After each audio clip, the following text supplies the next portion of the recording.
जय हिंद दोस्तों। मैं हूं रोहित यादव और स्वागत करता हूं आपका अपने YouTube चैनल मैथ्स गुरु रोहित में। दोस्तों, सी टेट और यूपी टेट के लिए मैथ्स के कंप्लीट सिलेबस के लिए दोस्तों ये क्लासेस चल रही हैं और जिसमें हमने सिंप्लीफिकेशन का पार्ट कंप्लीट कर लिया है और अभी इस समय हम लोग कवर कर रहे हैं इसमें अंकगणित अर्थमेटिक का पार्ट। तो दोस्तों, अर्थमेटिक में हम लोग देख रहे हैं प्रॉफिट एंड लॉस को। दोस्तों, एक क्लास हम लोगों ने अभी तक प्रॉफिट एंड लॉस की कंप्लीट करी है और आज हम देखने जा रहे हैं प्रॉफिट एंड लॉस का पार्ट 2। दोस्तों, अगर दोस्तों अभी तक आपने इस चैनल को सब्सक्राइब नहीं किया है तो प्लीज इसे सब्सक्राइब करना ना भूलिए। दोस्तों, तो आते हैं आज के हम इस टॉपिक पर जो है हमारा प्रॉफिट एंड लॉस पार्ट 2। देखिए दोस्तों, पिछले वीडियो में आपने बेसिक क्लास कवर करी थी। एक बार के लिए 4 जो स्पेशल नोट थे जिनसे ये पूरा चैप्टर कंप्लीट हो जाता है, एक बार आप उन्हें रिवाइज करिए दोस्तों, जिसमें मैंने आपसे कहा था कि अगर लाभ और हानि की गणना की जाएगी तो वो सदैव किस पे की जाएगी दोस्तों? क्रय मूल्य पर की जाती है। पहला नोट था हमारा। दूसरा नोट हमने पढ़ा था कि यदि हम क्रय मूल्य पर लाभ और हानि की गणना करते हैं तो हमें हमेशा मिलेगा क्या दोस्तों? विक्रय मूल्य। तीसरा नोट हम लोगों ने पढ़ा था जो बेहद इंपॉर्टेंट था कि छूट की गणना सदैव अंकित मूल्य पर अर्थात मार्क प्राइस पर ही की जाती है दोस्तों। और चौथा लास्ट नोट था कि यदि हम अंकित मूल्य पर छूट की गणना कर लेते हैं दोस्तों तो सदैव हमें क्या मिलता है? विक्रय मूल्य मिलता है। अगर ये 4 नोट आपको याद है तो मैं समझता हूं हर तरह का प्रश्न आप बिना किसी फॉर्मूले के आप कवर कर सकते हो। तो आइए दोस्तों, आज की इस केवल क्वेश्चंस की इस क्लास में हम एक तरफ से कई सारे प्रश्नों को देखेंगे। तो दोस्तों, वीडियो छोड़ के मत जाइएगा। तो आते हैं हम आज के इस टॉपिक पर। दोस्तों देखिए दोस्तों, पहला प्रश्न क्या कह रहा है, क्योंकि हमने बेसिक क्लास कवर कर चुके हैं तो इसीलिए हम आज केवल हम क्वेश्चन की प्रैक्टिस देख रहे हैं। यदि कोई व्यक्ति अपनी हानि को विक्रय मूल्य का 20% अनुमानित करता है, इसने जो हानि अपनी ज्ञात की है दोस्तों वो काहे पर निकाल ली है? अगर देखेंगे आप तो विक्रय मूल्य पर काउंट कर ली है, क्योंकि आप जानते हैं लाभ और हानि की गणना किस पे कैलकुलेट होती है दोस्तों? क्रय मूल्य पर होती है। तो आप इसको समझने का प्रयास करिएगा कि यदि मैं आपसे कहता हूं कि हमारा जो विक्रय मूल्य है दोस्तों, क्योंकि प्रश्न में कोई फिक्स वैल्यू नहीं है तो हम 100 मान के भी प्रश्न को हल कर सकते हैं दोस्तों।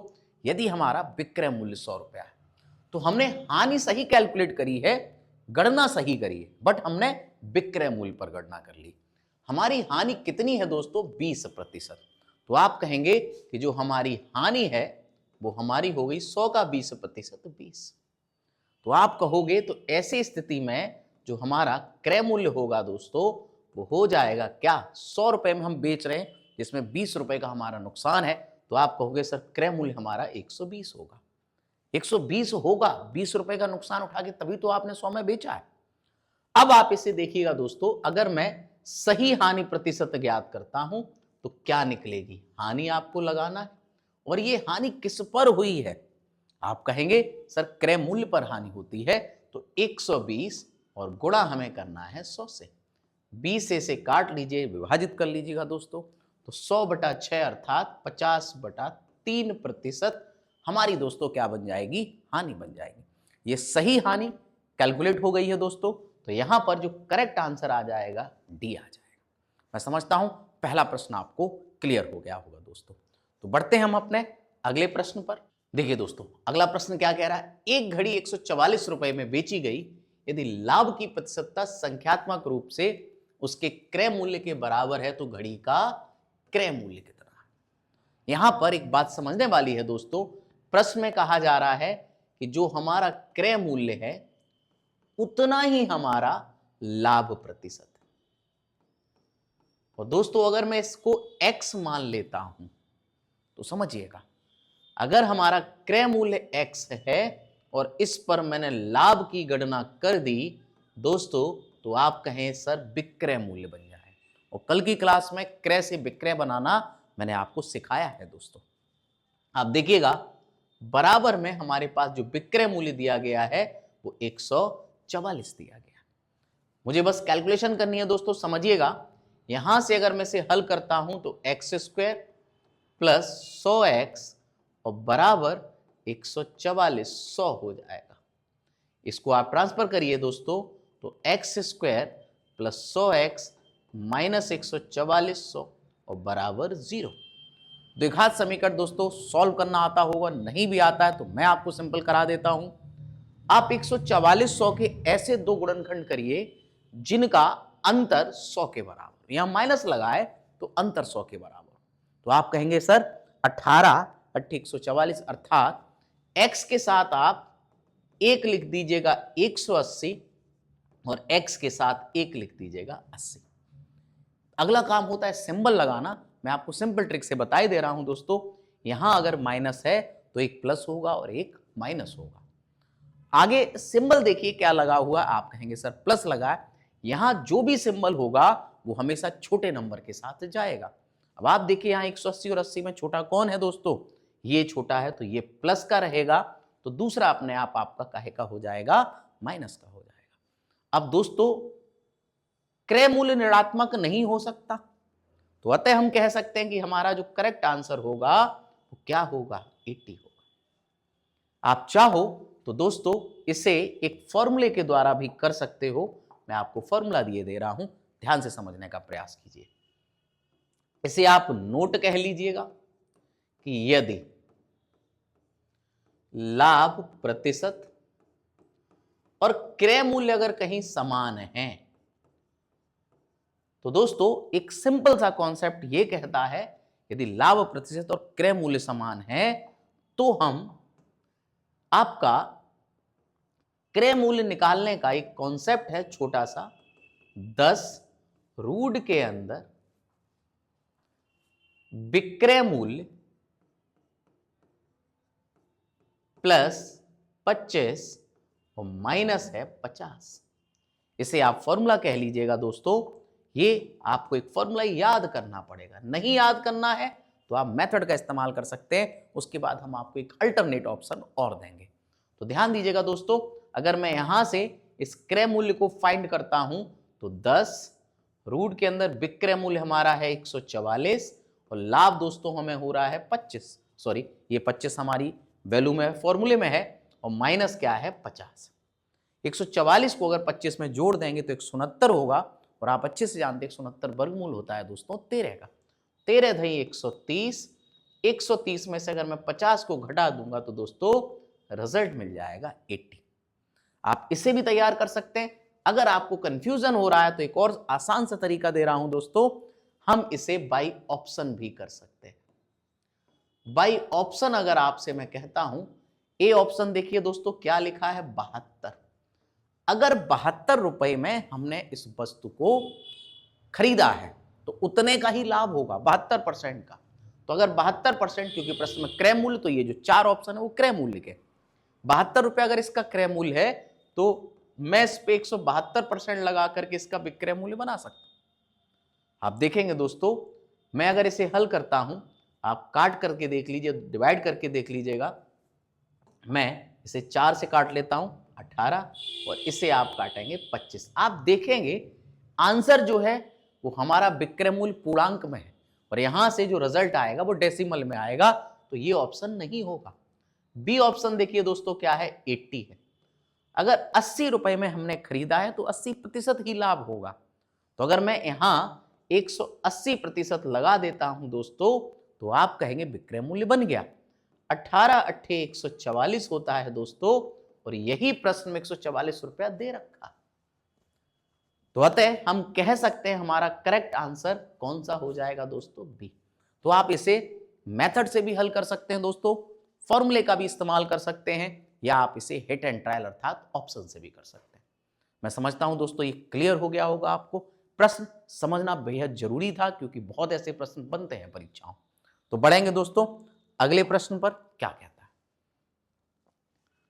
किसी आदमी ने एक चादर रुपए 450 की खरीदी। एक चादर जो उसने 450 की खरीदी है, इसे उसके विक्रय मूल्य के 10% के बराबर लाभ लेकर बेचा है।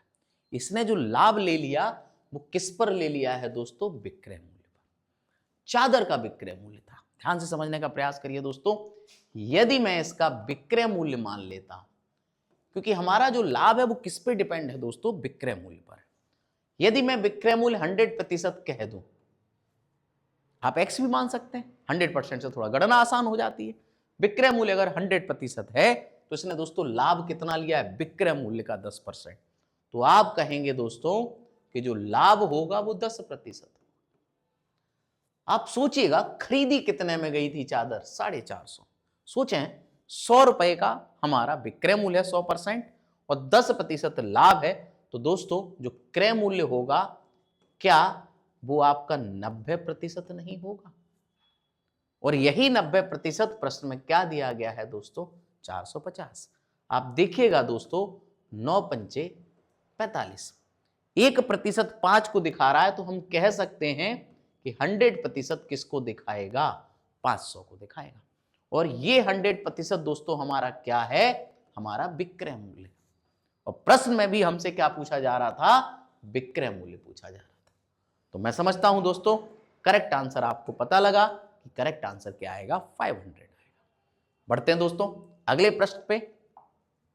एक बेईमान फल विक्रेता अपना माल लागत मूल्य पर बेचता है। समझिएगा दोस्तों, एक बेईमान फल वाला है, वो अपना माल कह सही रहा है कि मैं जितने का लाया हूं उतने का आपको दे रहा हूं, वही कह रहा अपना माल लागत मूल्य पर बेचता है, परंतु या वह 1 किलो के भार के स्थान पर 900 ग्राम तौलता है।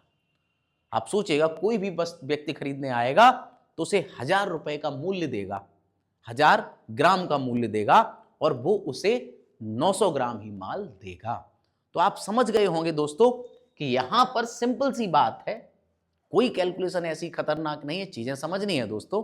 आप कहेंगे कि 900 ग्राम की कीमत का माल उसने दिया और 1000 ग्राम का आपसे पैसा ले लिया। तो आप कहोगे कि सर इस सौदे में जो लाभ दिख रहा है, अगर 1000 रुपए की चीज थी, एक तरह से उसने 1000 रुपए आपसे ले लिए और 900 का माल दिया है, तो आप कहेंगे उसने 100 रुपए कमा लिया। क्योंकि प्रश्न में लाभ प्रतिशत चाहिए दोस्तों, तो आप समझिएगा 100 रुपए का लाभ हुआ, बट कितने से हुआ? 900 से। उसने माल तो 900 का ही दिया और हमें ऐसे प्रतिशत में बदल देना है दोस्तों। तो आप देखिएगा करेक्ट आंसर आ जाएगा 11 सही 1/9%। मैं समझता हूं बहुत आसान सा प्रश्न था, केवल आपको चीजों को समझना था। तो यहां पर करेक्ट आंसर दोस्तों क्या हो जाएगा? बी। बढ़ेंगे अगले प्रश्न पर दोस्तों। एक दुकानदार ने एक वस्तु का 3/4 भाग 20% लाभ पर बेचा। उसके पास जितना भी माल है उसमें से उसने पूरा नहीं बेचा है, 3/4 बेचा। मैं मान लेता हूं कि ये व्यक्ति, अब प्रश्न में कोई फिक्स वैल्यू नहीं है, इसलिए दोस्तों मैं इसका क्रय मूल्य मान लेता हूं 100 रुपया। अब दोस्तों ध्यान दीजिएगा विक्रय मूल्य क्या है? उसने 3/4 भाग, अगर मेरे पास 100 रुपए का माल है, उसका 3/4 अगर मैं निकालूंगा दोस्तों, तो वो माल हो जाएगा 75 रुपए का। ये 75 रुपए का माल कितने प्रतिशत लाभ पर बेचा गया है? 20%। तो आप कहेंगे सर अगर मैं यहां 120% लगा देता हूं, विक्रय याद करिएगा 100 नीचे था, जोड़ना घटाना कल वाली क्लास में बताया था दोस्तों। तो आप कहेंगे कि सर ये पहले 3/4 भाग का विक्रय मूल्य आ गया, अब कह रहा है शेष भाग उसके लागत मूल्य पर। सोचिए दोस्तों 100 रुपए की चीज में से 75 वाली चीज इतने में बेच दी, बचा आपके पास 25 रुपए का माल, वो आपने लागत पर ही बेच दिया। तो 25 रुपए का माल तो 25 में ही आया है, उसे उसने 25 में बेच दिया। हल कर लीजिए दोस्तों, देखिएगा आप यहां से हल करें तो 5 से काट लीजिए 15, 5 दूना 10, 2 6 12, तो 15 छक्का 90 होता है और 90 में अगर मैं 25 जोड़ दूंगा दोस्तों तो आपको मिलेगा 115। अब आप समझिए उसके पास माल था 100 का, लेकिन उसने बेचा कितने का? 115 का। तो ऐसे सौदे में आपने क्या कमाया दोस्तों? आप कहेंगे 15% लाभ। और मैं समझता हूं बहुत आसान सा प्रश्न था, आपको क्लियर हो गया होगा, किसी तरह का कोई डाउट नहीं रहा होगा। बढ़ेंगे दोस्तों अगले प्रश्न पर। एक वस्तु निर्धारित मूल्य पर बेची जाती है। निर्धारित का अर्थ हो गया एमआरपी। दोस्तों ये एमआरपी बेस्ड क्वेश्चन है, या आप उसे मार्क प्राइस या अंकित मूल्य कह दीजिए, अंकित मूल्य कहेंगे तो ज्यादा बेहतर रहेगा। एक वस्तु निर्धारित मूल्य पर बेची जाती है, एक उसका मूल्य हमने नियत कर दिया, यदि उसे 2/3 निर्धारित मूल्य पर बेचा जाता तो 10% की हानि हो जाती। याद रखिएगा दोस्तों, अंकित मूल्य वाले प्रश्न आप हमेशा प्रयास ये करिएगा कि आप उसे क्रय मूल्य से प्रारंभ करें। अगर आपने अंकित मूल्य से प्रारंभ करने का प्रयास किया तो आपकी कैलकुलेशन बढ़ जाएगी। अब ध्यान दीजिएगा दोस्तों, मैं आपसे कहूं कि इस वस्तु का जो क्रय मूल्य था वो 100 रुपया था। वैल्यू फिक्स नहीं है कोई दोस्तों, तो इसलिए हमने 100 मान लिया। क्रय मूल्य अगर 100 था तो आपको इतना पता है कि उसे सौदे में क्या हुआ है, हानि हुई।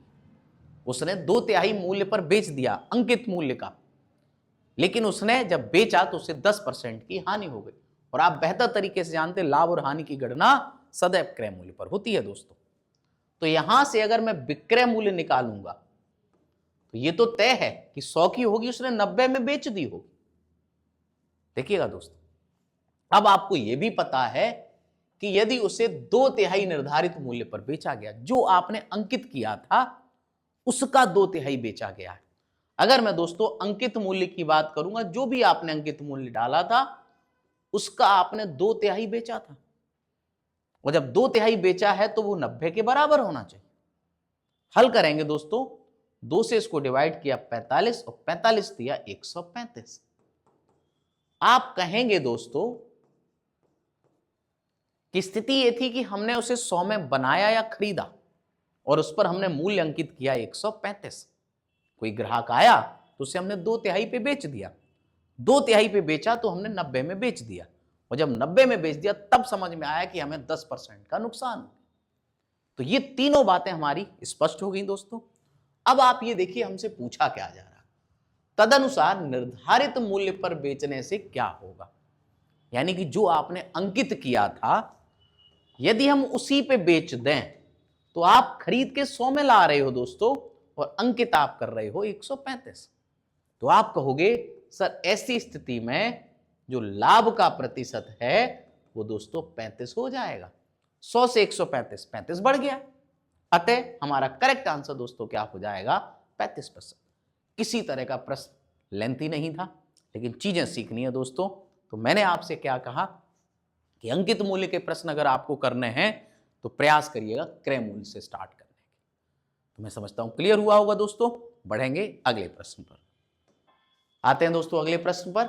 एक व्यापारी के पास 1000 किलोग्राम चीनी है, इसका कुछ भाग वह 8% लाभ पर और शेष 18% लाभ पर बेचता है। उसे कुल 14% लाभ होता है, तो कितनी मात्रा उसने 8% लाभ पर बेची है। याद करिए दोस्तों, एवरेज के चैप्टर में हम लोगों ने एक मिश्रण का पार्ट पढ़ा था, उसी से इस प्रश्न को करें तो बहुत कम समय में और बहुत ही कम कैलकुलेशन में हो जाएगा। तो समझने का प्रयास करिए। यदि मैं कहूं पहले पार्ट पर उसे 8% का लाभ है, तो अगर 100 की वस्तु होगी 108 में बेच दी जाएगी, तभी हमें लाभ होगा। इसी तरह से दूसरे हिस्से पर उसे 18% का लाभ है, तो हमने उसे 118 कर दिया। और यदि वो दोनों हिस्सों को जोड़ लेता है तब जांचता है, तो वो पाता है कि उसे 14% का लाभ।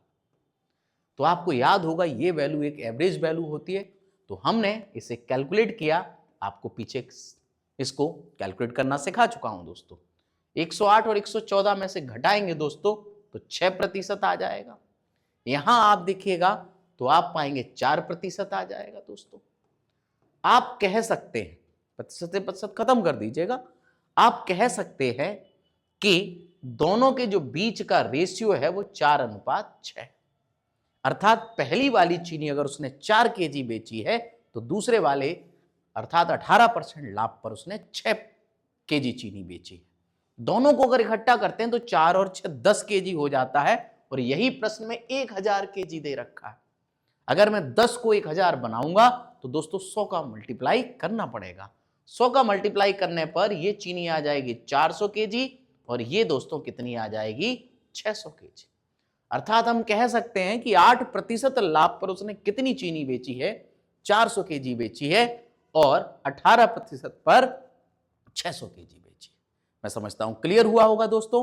बहुत ही सिंपल कैलकुलेशन के साथ ये आपने क्वेश्चन खत्म कर लिया। बढ़ेंगे अगले प्रश्न पर दोस्तों। देखिए क्या कहता है, समान क्रय मूल्य वाली 14 घड़ियां। एक शब्द समझिएगा क्या लिखा है, समान क्रय मूल्य वाली।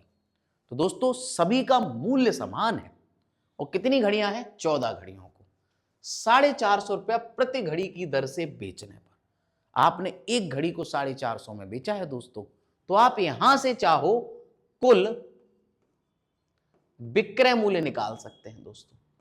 अगर एक घड़ी 450 की है और आपके पास 14 घड़ियां हैं तो मैं विक्रय मूल्य बना रहा हूं दोस्तों। आप कहेंगे 14 पंचे 70 और 56 और 7 63। आप कहेंगे जो 14 घड़ियां हैं वो 6300 रुपए की बेची गई है, जिसमें लिखा है 4 घड़ियों के क्रय मूल्य के बराबर लाभ होता है। मैं मान लेता हूं कि एक घड़ी का जो क्रय मूल्य है दोस्तों, अगर मैं उसे x मान लेता हूं तो आप कहेंगे सर कुल क्रय मूल्य जो हो जाएगा वो क्या हो जाएगा? आप कहेंगे सर 14x हो जाएगा, क्योंकि हमारे पास 14 घड़ियां हैं और 4 घड़ियों के बराबर क्रय मूल्य के बराबर लाभ है, तो आप कहेंगे कि सर लाभ जो है हमारा वो 4x है। और आप जानते हैं क्रय मूल्य में लाभ जोड़ दें तो दोस्तों विक्रय मूल्य बन जाता है। तो 14x और 4x को जोड़ेंगे तो 18x और 18x की वैल्यू ही 6300 दे रखी है। आप इसे गुणा कर लीजिएगा, कैलकुलेट कर लीजिएगा, मैं हल करता हूं, देखिएगा क्या आएगा। तो 18 तिया 54 बचा 9, 18 पंचे 90। तो आप कहेंगे कि सर एक घड़ी हमारी 350 रुपए की थी और एक घड़ी हमने बेची 450 की थी और हमसे यही पूछा जा रहा है दोस्तों, तो करेक्ट आंसर क्या हो जाएगा? 350। मैंने एक एक स्टेप लिख दिया है ताकि आपको बेहतर तरीके से क्लियर हो जाए। बढ़ेंगे दोस्तों अगले प्रश्न पर। एक दुकानदार किसी पुस्तक पर छपे मूल्य पर, वही बात आ रही है छपे मूल्य अर्थात अंकित मूल्य, 10% की छूट के साथ पुस्तक को बेचने पर 12% का लाभ अर्जित करता है। ठीक है दोस्तों, पुस्तक के क्रय मूल्य तथा उस पर छपे मूल्य में अनुपात। तो पहले इसको एक तरीके से देख ले। मैंने आपसे कहा था ऐसा प्रश्न हमेशा सीपी से करने का प्रयास करिएगा। अगर हम उसका क्रय मूल्य 100 रुपया मान लेते हैं तो आप जानते हो इस सौदे में उसे क्या हुआ है? 12% का लाभ हुआ है। तो आप कहेंगे कि सर हमने इसको जो बेचा होगा वो 112 में बेचा होगा, तभी लाभ होगा।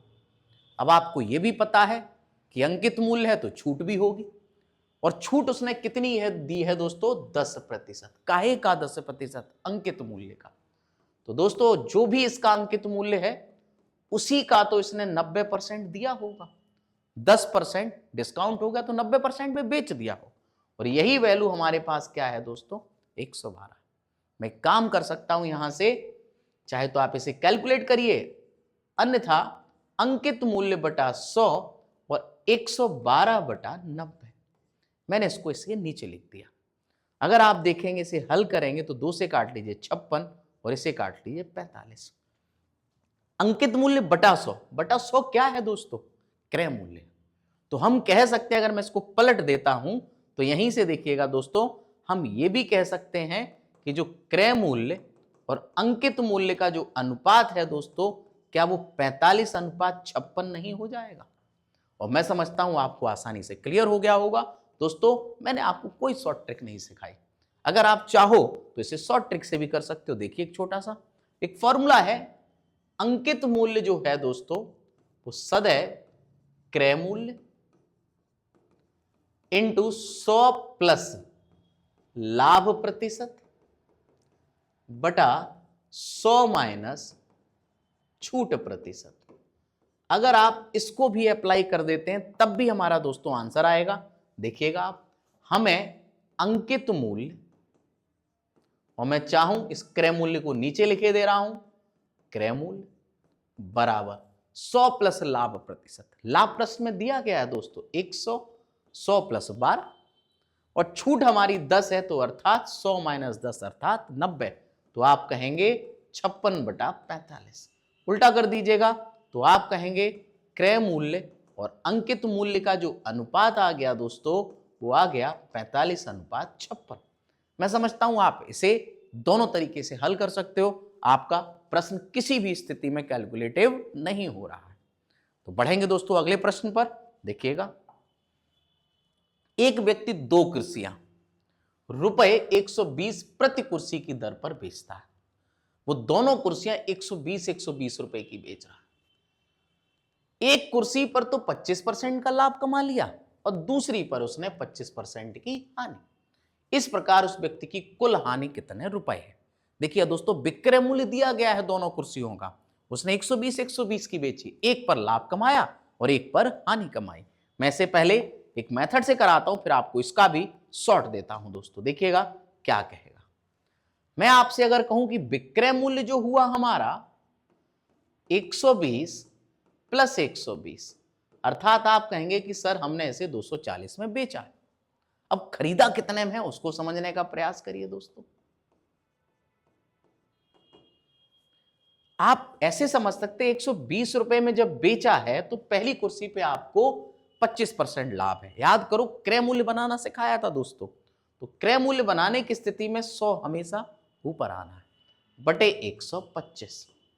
मैं अगर इसे हल करता हूं तो 25 चौक 100 और 25 पंचे 125, 5 से काट लेंगे तो 24 12 24 चौक 96।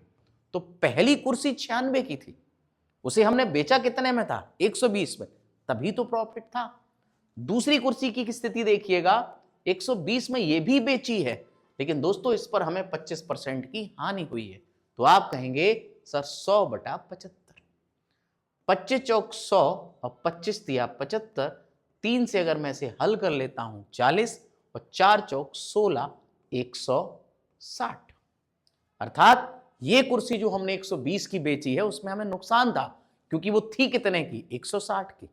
यदि मैं इन दोनों को जोड़ता हूं दोस्तों तो देखिएगा 160 और 96, 160 में 100 जोड़ दीजिए तो 260 हो जाएगा, और 260 में आप 4 कम कर दीजिएगा तो आप कहेंगे सर 256 हो जाएगा। अब आप देखिएगा कि दोनों कुर्सियां बेची तो 240 में, और जबकि दोनों कुर्सियां थी कितने की? 256 की हैं। तो आप कहेंगे कि सर जो हानि है हमारी वो हम घटा दें। तो 256 240 में अगर हम घटा देंगे दोस्तों तो आप कहेंगे कि हमें इस सौदे में 16 रुपए की हानि है। मैं समझता हूं क्लियर हो गया होगा। अब आप ऐसे समझ लीजिएगा, एक तो मेथड हो गया, दूसरा इसी को हम एक अलग तरीके से भी हल कर सकते हैं। कैसे? कि यदि, नोट के तौर पे समझिएगा दोस्तों, यदि कोई दो वस्तुओं का, यदि कोई दो वस्तुओं का विक्रय मूल्य समान है, समझने का प्रयास करें। विक्रय मूल्य कैसा है दोस्तों? समान है। कोई भी दो वस्तु हैं, अगर उनका विक्रय मूल्य एक समान है तथा एक को X% लाभ व अन्य को X% हानि पर बेचा जाए, हानि पर बेचा जाए, तो ऐसे सौदे में, ऐसे सौदे में सदैव हानि होती है।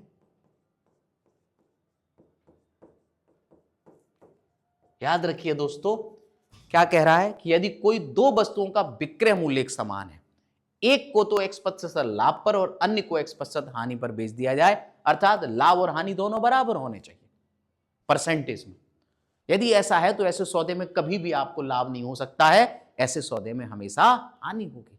और यहां से अगर हम हानि प्रतिशत निकालेंगे दोस्तों तो हम डायरेक्ट निकाल सकते हैं। कैसे?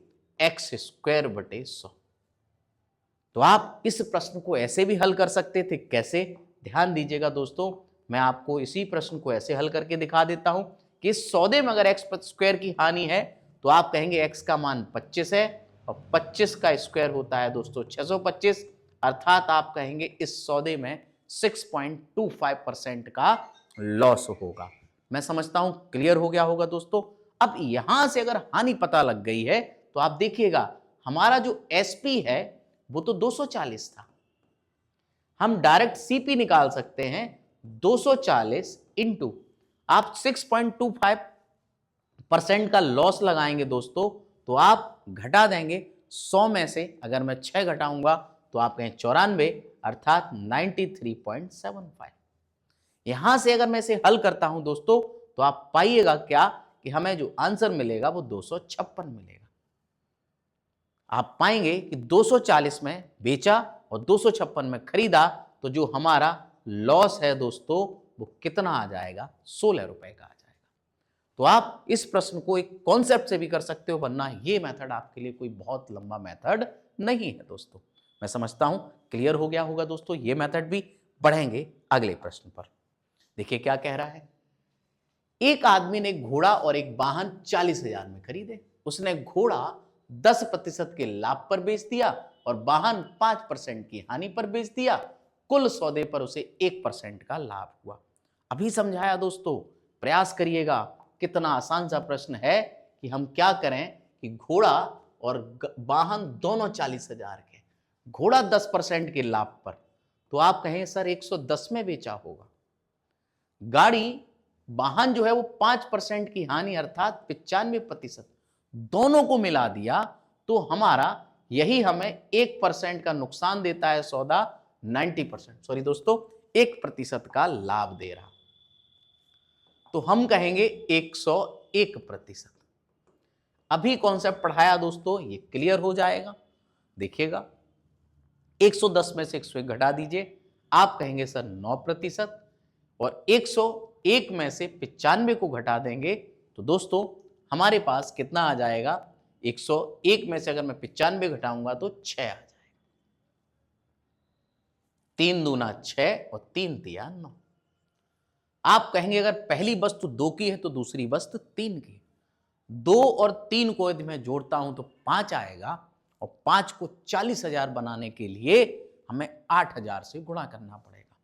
तो 8 दूना 16,000 और 8 तिया 24,000। ये दोस्तों घोड़ा था और ये हमारा वाहन है, तो उसी रूप में हमें मिलेगा। जो घोड़ा हो गया दोस्तों 16,000 का और वाहन हो गया 24,000 का। अब हमसे प्रश्न में क्या पूछा जा रहा है, घोड़े का क्रय मूल्य। तो आप कहेंगे सर घोड़ा जो हो गया हमारा 16,000 रुपए का। ये मेथड हमने आपको क्लियर करा दिया दोस्तों पहले भी, और मैं समझता हूं आपको कोई डाउट नहीं बचा होगा। बढ़ेंगे अगले प्रश्न पर। इस टाइप के प्रश्न भी बहुत बनते हैं दोस्तों, ध्यान से समझने का प्रयास कीजिए। यदि मैं 10 रुपए की 11 की दर से कुछ वस्तुएं खरीदूं, ये मात्रा फिक्स नहीं है, एक रेट बता रहा है दोस्तों कि 10 रुपए में हम कितनी वस्तुएं खरीद के लाए हैं, 11। तो दोस्तों ये हमारे सीपी के बारे में बात कर रहा है, क्रय मूल्य के ही बारे में बात कर रहा है, लेकिन उसने उसे 11 रुपए में 10 वस्तुओं की दर से बेच रहा है। लाभ प्रतिशत बताना है। इस बात को याद रखिए दोस्तों, ऐसे प्रश्नों को हल करने का सबसे बेटर तरीका, क्योंकि आप जितनी वस्तुएं खरीद के लाओगे उतनी ही तो वस्तुएं बेचोगे, तो ऐसे केस में आप वस्तुओं को सदैव बराबर कर दीजिएगा। जैसे यहां 11 वस्तु है, मैं अगर यहां 10 का गुणा कर देता हूं और यहां 11 का कर देता हूं, तो आप देखिएगा क्या पाएंगे, दोनों तरफ गुणा होगा। आप कहेंगे 100 रुपए में 110 वस्तुएं खरीद के लाए हैं आप, और आप यहां देखिएगा 11 11 121 होता है, और 121 रुपए में 110 वस्तुएं बेची हैं। तो आपको सीधा समझ में आ जाएगा कि 100 रुपया खर्चा हुआ, 121 मिल गया, तो प्रॉफिट आपको सीधा सीधा दिख रहा है दोस्तों कितने का, 21 का। इसमें आपको कोई भी गणना करने की आवश्यकता नहीं है दोस्तों। मैं समझता हूं आसानी से आपको क्लियर हुआ। 100 का अगर खरीदोगे 121 का बेचोगे तो 21 रुपए का लाभ है दोस्तों, कितने पर, 100 पर, तो परसेंटेज भी हमारा क्या हो गया, 21 हो गया। मैं समझता हूं क्लियर हुआ होगा दोस्तों, आसान सा प्रश्न था दोस्तों। संतरों को 25 रुपए में 10 की दर से खरीदकर 25 रुपए के 9 की दर से बेचा जाता है, लाभ प्रतिशत ज्ञात करिए। दोस्तों पिछले प्रश्न की तरह बिल्कुल प्रश्न है आपका, तो मैं समझता हूं ये प्रश्न आप लोग सॉल्व कर सकते हैं। तो दोस्तों इस प्रश्न का आंसर सॉल्व करके मुझे कमेंट में जरूर दीजिएगा दोस्तों। बढ़ेंगे अगले प्रश्न पर। कुछ टॉफियां 10 रुपए में 11 के भाव से शब्द देखिएगा, तथा उतनी ही टॉफियां 10 रुपए में 9 के भाव से खरीदी गई हैं। इस बार जो क्रय मूल्य है वो दोस्तों एक नहीं है, दो है। कैसे हैं समझने का प्रयास करें दोस्तों। मैं आपसे अगर ये कहता हूं पहले स्टोर पर ये भाव है 10 रुपए में कितनी नॉट ऑफ, सॉरी 10 रुपए में 11, उतनी ही टॉफियां, वहां रेट क्या है दोस्तों 10 रुपए में 9 का भाव। ये दोनों ही दोस्तों किसकी बात हो रही है, सीपी को लेकर खरीद के ला रहे हैं। अब शर्त ये लगी है उतनी ही टॉफियां, तो आपको दोनों जगह से मात्राएं समान करनी पड़ेंगी। ध्यान दीजिएगा दोस्तों, अगर मैं यहां से 9 का गुणा कर देता हूं और यहां 11 का गुणा कर देता हूं, वस्तुएं बराबर हो जाएंगी। आप कहेंगे 90 रुपए में पहले स्टोर से आपने 99 टॉफियां खरीदी और दूसरे स्टोर से आप कहेंगे यहां से देखिए 110 रुपए में आपने 99 टॉफियां खरीदी। अतः हम कह सकते हैं कि जो हमारा सीपी है वो 200 रुपया हो गया। कितनी टॉफियों का, आप कहेंगे 198 टॉफी का। हमारे पास 198 टॉफियों और हमारा पैसा खर्च हुआ है 200 रुपया। आप ये कह सकते हैं हमारी कीमत जो खर्च हुई है वो 200 रुपए हुई। प्रश्न के अनुसार वो कह रहा है यदि कुल भंडार को, जितनी भी आपके पास टॉफियां हैं, 1 रुपया प्रति टॉफी के भाव से, किसके भाव से, 1 रुपया प्रति टॉफी के भाव से अगर बेचा जाए। अब सोचिए आप दोस्तों, आपके पास 198 टॉफी है और आप एक टॉफी को 1 रुपए में बेचेंगे तो आप कहेंगे कि हमें यहां पर 198 रुपया मिलेगा। अब आप देखिएगा 198 रुपया आपको मिलेगा, तो मैं समझता हूं दोस्तों कि ऐसे सौदे में आपको क्या हुआ है, हानि हुआ है। और अब आप थोड़े विकल्पों को चेक करिए दोस्तों। ये कह रहा है लाभ, पॉसिबल नहीं। यहां कह रहा है लाभ, पॉसिबल नहीं। तो दोस्तों एक ही तो विकल्प है हमारे पास, 1% की हानि हो जाएगी। चाहे तो आप इसे निकाल भी सकते हैं। बहुत आसान सा प्रश्न था, मैं समझता हूं क्लियर हो गया होगा। यहां दो क्रय मूल्य अलग अलग दिए थे, उन्हें इकट्ठा करके हमने एक क्रय मूल्य बनाया था। कैसे, 110 और 90 में मिला देंगे तो 200 रुपए में 198 टॉफियां बनी थी। मैं समझता हूं दोस्तों बेहतर तरीके से क्लियर हो गया होगा। बढ़ेंगे अगले प्रश्न पर। एक व्यक्ति ने घोड़ा 15% लाभ पर बेचा, ठीक है। यदि उसने इसे 25% कम मूल्य पर खरीदा होता तथा 600 रुपया कम में बेचा होता, सोच रहा है कि अगर ऐसा हो गया होता तो कह रहा है उसे 32% का लाभ होता। घोड़े का क्रय मूल्य क्या है। ध्यान दीजिएगा दोस्तों, अगर मैं बात करता हूं आपसे क्रय मूल्य की, तो मैंने इसका क्रय मूल्य मान लिया दोस्तों, क्या क्रय मूल्य था 100%। आपने इसे कितने में बेच दिया था, 15% लाभ पर। तो जो फर्स्ट विक्रय मूल्य था दोस्तों हमारा, आप कहेंगे 115%। अब वो सोच रहा है कि यदि मैं इसे 25% कम पर खरीद कर लाया होता, 25% कम मूल्य पर खरीदा होता, अगर 100 का था, अगर आज मैं इसे 25% कम पे खरीद लाऊंगा तो आप कहेंगे सर 75% में मिल जाएगा। और इसे 600 रुपया अगर मैं कम में बेच देता, मैंने कितने में बेचा था, 115% में। अगर मैं इसे 600 रुपया कम में बेच देता तो क्या यह मूल्य हमको नहीं प्राप्त होता, बिल्कुल होता दोस्तों। आगे बढ़ेंगे तो उसे 32% का लाभ होगा। आप जानते हैं लाभ और हानि की गणना क्रय मूल्य पर। यह हमारा विक्रय मूल्य है आज का, यह हमारा क्रय मूल्य है आज का। मैं इसी पे 32% का लाभ लगा रहा हूं, तो आप कहेंगे अब सर ये विक्रय मूल्य बन गया है, तो ये भी तो विक्रय मूल्य है। दोनों आपस में कैसे होने चाहिए दोस्तों, बराबर। हल करते हैं, 25 तिया 75, 25 चौक 100।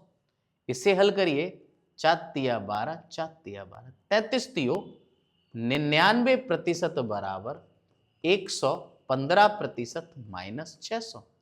इस 600 को दोस्तों इधर ले आता हूं और इस 99 को इधर लिए जाता हूं, तो आप कहेंगे सर 16%। 100% बना देना है तो आपको सीपी मिल जाएगा 4 चौक 16 और 4 से हमने से काट दिया 15। मैं समझता हूं क्लियर हो गया होगा दोस्तों। यदि मैं इसे 100% बना देता हूं, दोनों तरफ 25 का गुणा करे दे रहा हूं, तो 100% 0, 25 पंचे 125 होता है और 25 एकम 25 और 25 और 12 37। तो आप कहेंगे जो घोड़े की कॉस्ट है वो दोस्तों क्या है, 3750 रुपया है। क्या ऑप्शन है हमारे पास? बिल्कुल है दोस्तों। मैं समझ रहा हूं कि आपको आसानी से प्रश्न क्लियर हो गया होगा दोस्तों। इस तरह के प्रश्न पेपर में आपके बन भी सकते हैं कि थोड़ा सा लेवल इनका अच्छा है तो ऐसे प्रश्न आ भी सकते हैं, लेकिन हम लोग हर तरह के प्रश्नों को कवर कर रहे हैं ताकि आपका किसी तरह का कोई प्रश्न छूट ना जाए दोस्तों। तो बढ़ेंगे अगले प्रश्न पर दोस्तों। एक व्यापारी ने एक वस्तु खरीदी और 5% हानि पर बेच दी। यदि उसने वही वस्तु 10% कीमत पर खरीदी होती, कम कीमत पर खरीदी होती, 33 रुपया अधिक कीमत पर बेची होती तो उसे 30% लाभ होता। उस वस्तु का लागत मूल्य ज्ञात कीजिएगा। बिल्कुल आपका पिछला प्रश्न की तरह से यह प्रश्न भी है दोस्तों। तो मैं समझता हूं इसे आप एक बार प्रयास करिएगा, क्योंकि अगर ये प्रयास कर लिया और ये प्रश्न हल हो गया तो मैं समझता हूं आपका ये डाउट या ये टॉपिक पूरी तरह से क्लियर हो जाएगा। तो दोस्तों इस प्रश्न का आंसर हमें कमेंट में देना मत भूलिएगा दोस्तों। तो बढ़ते हैं अगले प्रश्न पर। ए एक वस्तु बी को अपनी लागत के 1/5 लाभ पर बेचता है। ए ने किसे बेची? बी को। और कितने लागत पर? 1/5 लाभ पर बेचता है। उसी को बी सी को बेच रहा है 20% लाभ पर। ठीक है दोस्तों, यदि सी उसे रुपया 600 में बेचे और इस पर उसे अपनी लागत का 1/6 हानि हो जाए तो वो कह रहा है ए का लागत मूल्य क्या है। आप समझने का प्रयास करें दोस्तों, बहुत अच्छा प्रश्न है। मैं आपसे कहता हूं ए ने वस्तु दी है बी को, बी ने वस्तु दी है सी को और सी ने किसी व्यक्ति को दी होगी डी को। प्रश्न समझिए, ए एक वस्तु बी को अपनी लागत का 1/5, अगर मैं इसे यहां से परसेंटेज बना देता हूं दोस्तों तो आप कहेंगे सर 20% लाभ पर बेची होगी।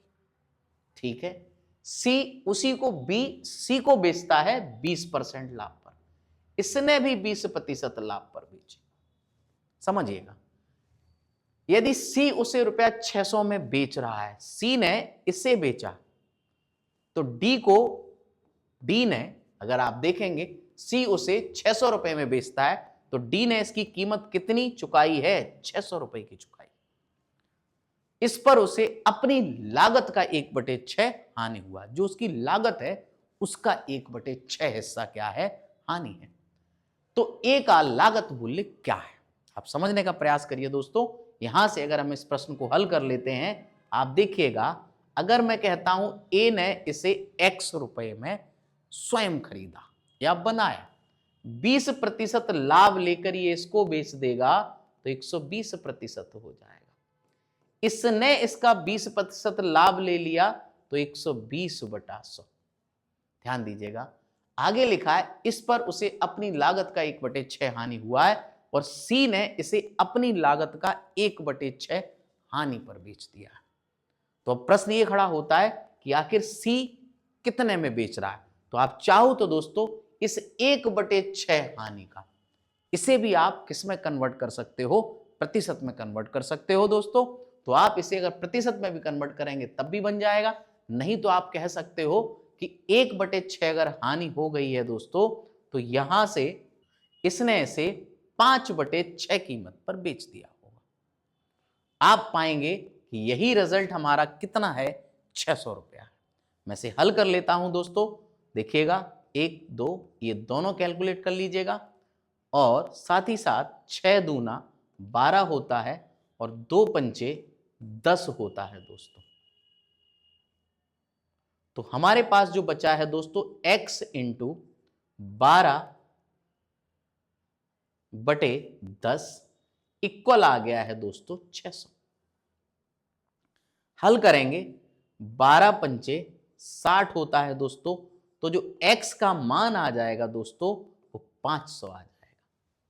अर्थात हम कह सकते हैं कि ए ने यही वस्तु 500 रुपए की खरीदी। यह आपको समझाने के लिए हमने ऐसे लिखा था ताकि आपको क्लियर हो जाए। तो आपने पाया कि जो ए ने इसके लिए कीमत अदा की थी या बनाया था या खरीदा था, वो कितने में खरीदा था दोस्तों? 500 रुपए में। क्लियर हो गया होगा। बढ़ते हैं दोस्तों अगले प्रश्न पर। एक व्यापारी अपने ग्राहक को अंकित मूल्य पर 10% की छूट देकर 20% का लाभ कमाना चाहता है। वो चाह रहा है कि हम डिस्काउंट तो 10% का दें, लेकिन फिर भी हमें प्रॉफिट 20% का हो जाए। उसे क्रय मूल्य से कितने प्रतिशत अधिक पर वस्तुओं का मूल्य अंकित करना चाहिए? अंकित मूल्य का प्रश्न है दोस्तों। मैंने आपसे कहा था इसे हमेशा आप प्रयास करिए। कहां से स्टार्ट करने का? आप क्रय मूल्य से।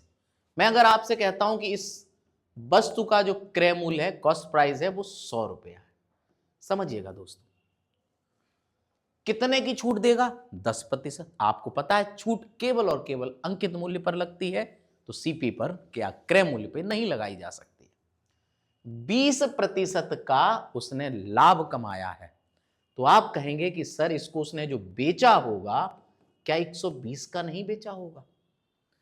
डिस्काउंट कितने का है दोस्तों? 10% का, और एमआरपी या मार्केट प्राइस पर 10% का डिस्काउंट लगाएंगे तो 90 रह जाएगा, और 90 ही आपका किसके बराबर है? 120 के। मैंने इसे हल किया दोस्तों, तो आप पाएंगे कि जो मार्केट प्राइस आ जाएगा, आप कहेंगे 1200/9 आएगा। मैं इसे हल कर लेता हूं। 3 तिया 9, 3 चौक 12। आप कहेंगे सर 133 सही 1/3। तो प्रश्न ये पूछ रहा है कि आपने उसका मूल्य कितना बढ़ाकर अंकित किया है। तो देखिएगा दोस्तों, आपने जो वस्तु 100 में खरीदी है, आप उस पर रेट डाल रहे हैं 133 सही 1/3, तो आप कहेंगे जो वृद्धि का प्रतिशत है, क्या वो 33 सही 1/3 नहीं है दोस्तों? बहुत सिंपल सा प्रश्न था। ऐसे प्रश्नों में हमेशा याद रखिए दोस्तों कि आप कोशिश करिएगा सीपी से प्रश्नों को बनाने की या क्रय मूल्य से। तो मैं समझता हूं आसान सा प्रश्न था, क्लियर हुआ होगा। बढ़ेंगे दोस्तों अगले प्रश्न पर। एक पंसारी ₹18 प्रति दर्जन पर 10 दर्जन अंडे थोक बाजार से खरीदता है। ध्यान से देखिए प्रश्न, उसने दर्जन से कुछ बनाने का प्रयास किया है कि 18 रुपया प्रति दर्जन भाव पर कितने दर्जन खरीदे हैं? 10 दर्जन अंडे थोक बाजार से खरीदे। तो हम ये कह सकते हैं दोस्तों कि उस व्यक्ति का जो सीपी होगा, क्या 18 रुपया दर्जन खरीद के ला रहा है और 10 दर्जन अंडे हैं, तो आप कहोगे सर 180 रुपया खर्च हुआ। ठीक है, इनमें 10 अंडे टूटे पाए जाते हैं। अब आप सोचिएगा, अगर 10 दर्जन, एक दर्जन 12 के यूनिट के बराबर होता है, तो 12 नहीं 120 अंडे हैं उसके पास। 120 अंडे उसने 180 में खरीदे हैं दोस्तों, उसमें से 10 टूट गए, तो आप कहेंगे सर 110 अंडे बचे। ठीक है, और उन्हें फेंकना पड़ता है। यदि वह परिवहन पर ₹24 खर्च करता है, तो आप कहेंगे 180 रुपए के तो अंडे आए थे, 24 रुपया उससे किराया लगाया था, तो आप तो यही कहेंगे ना कि हमारा कुल खर्चा 204 रुपए।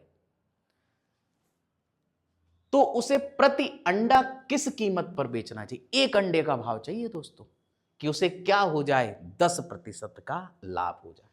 तो एक बात तय है दोस्तों कि हमारे पास जो विक्रय मूल्य होना चाहिए, हमारा खर्चा तो 204 का है और हम लाभ कितने का लेना चाहते हैं? 10% का, तो उसे हमें 110 रुपए % पे तो बेचना ही चाहिए। ये सभी अंडों का विक्रय मूल्य आया है, लेकिन दोस्तों हमें एक अंडे का विक्रय मूल्य चाहिए। तो ये कितने अंडों का है? 110 अंडों का, क्योंकि 10 अंडे तो फेंक दिए गए। तो अगर मैं एक अंडे का विक्रय मूल्य निकालूं दोस्तों, तो देखिएगा मैं 110 से भाग कर दूंगा तो एक अंडे का आ जाएगा। अब कैलकुलेशन देखो कितनी आसान हो गई दोस्तों।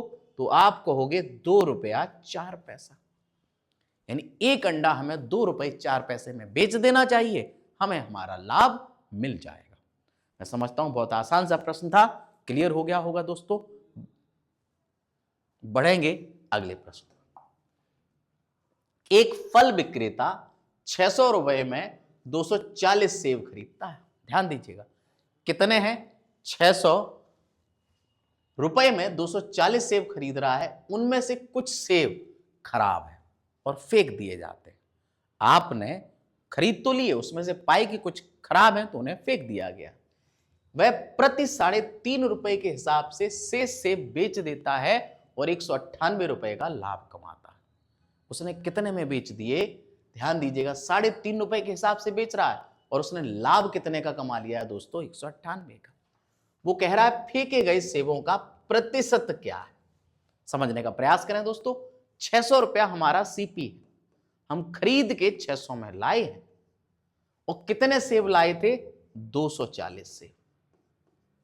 आप देखिएगा, हमने इन्हें 198 रुपए का लाभ लेकर बेच दिया है।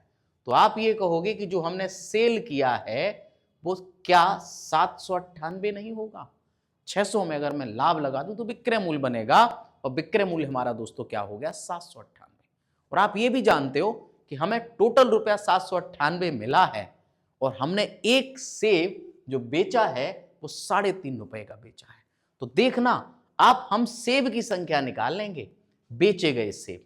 आप देखिएगा यहां से बेचे गए सेब, आप कहेंगे सर 798 रुपए में हमने सारे सेब बेच दिए और एक सेब हम 3.5 रुपए का बेचा। हम इसे हल कर लें दोस्तों तो पॉइंट हटाएंगे, 10 हो जाएगा, 7 पंचे 35, 7 एकम 7 और यहां लगाइए भाग, 7 एकम 7, 7 चौक 28 और 5 दूना 10, 114 दूना 228। अब देखिए दोस्तों, हमने सेब खरीदे कितने थे? 240 और बेचे कितने? 228। तो बाकी के तो फेंके गए। तो जो फेंके गए सेब हैं कितने हो जाएंगे दोस्तों? 240 माइनस 228 कितने बनेंगे? तो आप कहेंगे कि सर हमारे 12 सेब फेंके गए हैं, क्योंकि हमें अपना उत्तर प्रतिशत में चाहिए। तो 12 सेब फेंके गए हैं कितने में से? 240 में से। हल करिए दोस्तों, क्या मिलेगा? 12 दूना 24 और 2 पंचे 10। तो आप कहेंगे कि 5% सेब हम लोगों ने फेंके हैं। मैं समझता हूं आसानी से आपको प्रश्न क्लियर हो गया होगा दोस्तों। तो दोस्तों ये था हमारा प्रॉफिट एंड लॉस का पार्ट 2। मैं समझता हूं आपको सारे प्रश्न बेहतर तरीके से क्लियर हो गए होंगे। तो दोस्तों इन सारे प्रश्नों का अगर आपको पीडीएफ भी चाहिए तो हमारे डिस्क्रिप्शन बॉक्स में टेलीग्राम चैनल का लिंक दिया गया है, आप उसे ज्वाइन करके आप इसकी पीडीएफ भी आप डाउनलोड कर सकते हैं दोस्तों। तो मैं समझता हूं आज की क्लास आपको बेहतर तरीके से समझ में आ गई होगी दोस्तों। तो जो प्रश्न मैंने आपको होमवर्क के तौर पे दिए हैं उनका आंसर आप कमेंट में देना मत भूलिएगा। और अगर दोस्तों आपको ये वीडियो पसंद आया तो प्लीज इसे शेयर करिए, लाइक करिए। तो मिलते हैं दोस्तों नेक्स्ट वीडियो में अगले टॉपिक के साथ। तब तक के लिए दोस्तों जय हिंद।